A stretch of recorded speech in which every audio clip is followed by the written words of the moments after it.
નમસ્કાર વિદ્યાર્થી મિત્રો, આજથી આપણે શરૂ કરીશું ગાલા સ્વાધ્યાય પોથી પર્યાવરણ ધોરણ 5 ભાગ 2. આપણો ચેપ્ટર છે જો આ ખૂટી જશે તો. અને પહેલો પ્રશ્ન છે MCQ. એમાં પહેલો MCQ છે મોટરસાયકલમાં ઈંધણ તરીકે શું વપરાય છે? તો જવાબ છે પેટ્રોલ. બીજું છે ટ્રકમાં ઈંધણ તરીકે શું વપરાય છે? તો જવાબ છે ડીઝલ. ત્રીજું રિક્ષામાં ઓછો ધુમાડો કરે તેવા ઈંધણ તરીકે શું વપરાય છે?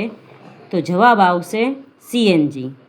4 નંબરનું છે લીલાના મમ્મી ગામડામાં રહે છે, તેઓ ચૂલા પર રોટલા બનાવવા ઈંધણ તરીકે શું ઉપયોગમાં લેતા આવશે? તો જવાબ આવશે લાકડા.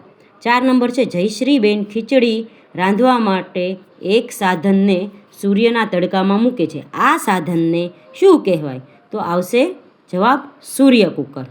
4 નંબરનું છે 4 રસ્તા પર કઈ સિગ્નલ લાઇટ થતાં વાહનો થોભી જાય છે? તો જવાબ આવશે લાલ. 7 નંબરનું છે નીચેનામાંથી કયું વાહન ઈંધણ વગર ચાલે છે? તો જવાબ આવશે સાયકલ. પછી છે નીચેનામાંથી કયો પેટ્રોલિયમનો ઘટક નથી? તો જવાબ આવશે CNG. પછી છે યોગ્ય શબ્દ વડે ખાલી જગ્યા પૂરો. તો પેલું છે સ્કૂટરમાં ઈંધણ તરીકે તો પેટ્રોલ વપરાય છે. આગગાડીમાં ઈંધણ તરીકે કોલસો વપરાય છે. 4 રસ્તા પર લીલી સિગ્નલ લાઇટ થતાં વાહનો આગળ વધે છે. 4 રસ્તા પર રાહદારીઓને રસ્તો ઓળંગવા ઝીબ્રા ક્રોસિંગ હોય છે. વાહનોમાંથી નીકળતા ધુમાડાથી આપણને ફેફસાના રોગો થાય છે. ગાય ભેંસના છાણમાંથી બનતા છાણા બળતણ તરીકે ઉપયોગમાં લેવામાં આવે છે. 7 વર્તમાન સમયમાં ઘરોમાં રસોઈ બનાવવા માટે ઈંધણ તરીકે LPGનો ઉપયોગ થાય છે.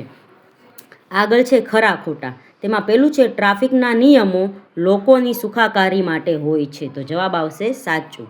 2 નંબર છે મોટરસાયકલ ચલાવવા ડીઝલની જરૂર પડે છે. તો જવાબ આવશે ખોટું. પછી 3 નંબરનું છે સૂર્ય એ ઉર્જાનો મૂળભૂત સ્ત્રોત છે. તો જવાબ આવશે સાચું. પેટ્રોલ અને ડીઝલનો ઉપયોગ કરકસરપૂર્વક કરવો જોઈએ. તો જવાબ આવશે સાચું. રેલવે ફાટક બંધ હોય ત્યારે આપણે વાહનોનું ઇન્જન ચાલુ રાખવું જોઈએ. તો જવાબ છે ખોટું.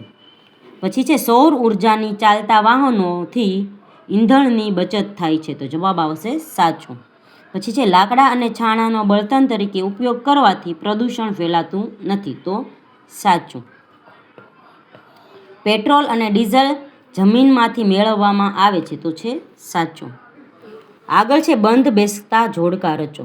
તો અહીં પેટ્રોલ, તો પેટ્રોલની સામે આવશે મોટરસાયકલ. પછી છે ડીઝલ, તો ડીઝલની સામે આવશે ટ્રક અને બસ. પછી છે CNG, તો CNGની સામે આવશે રિક્ષા. પછી છે કોલસો, તો કોલસાની સામે આવશે આગગાડી.